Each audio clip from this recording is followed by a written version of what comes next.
Well, with these gas prices continuing to rise, it certainly feels like it'll be hard to see when it's all going to end. Fox 61's Tony Terzi joining us live in Meriden with more on the pain that we're experiencing at the gas pumps. Tony?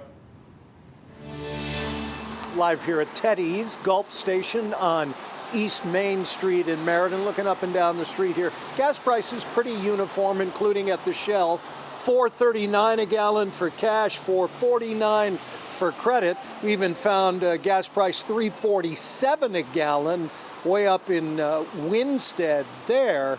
But people we spoke to today, they said they're just feeling kind of helpless. Gas prices here in Connecticut up an average of 67 cents per gallon since last week, according to Gas Buddy. Even Uber drivers and even like delivery drivers is going to be struggling too. So true, says this man who has a friend who's a long-haul trucker who's shutting down his big rig. He said they can't renegotiate their prices how they get paid, but the prices keep going up at the pump, so he's at a standstill and he's not going back to work. So it's going to be bad sooner than later. And industry experts say it's going to get worse when there's a switch over to lower emissions gas used for the summertime. It has to be in the tanks by April 15th and has to be blended out through when it hits the nozzle at the pumps by May 1st.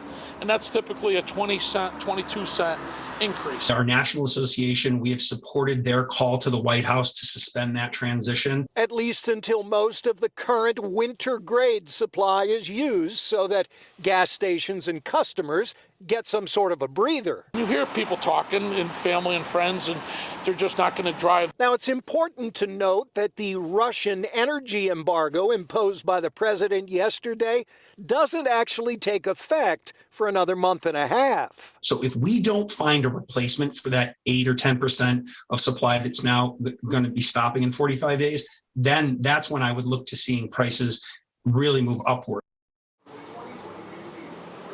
Now, Chris Herb also says that we should be availing ourselves, meaning the Biden administration, of the resources we have, energy resources here in the U.S., while we are trying to get through this mess and simultaneously developing new green technologies. We're live here in Meriden. Tony Terzi, Fox 61 News.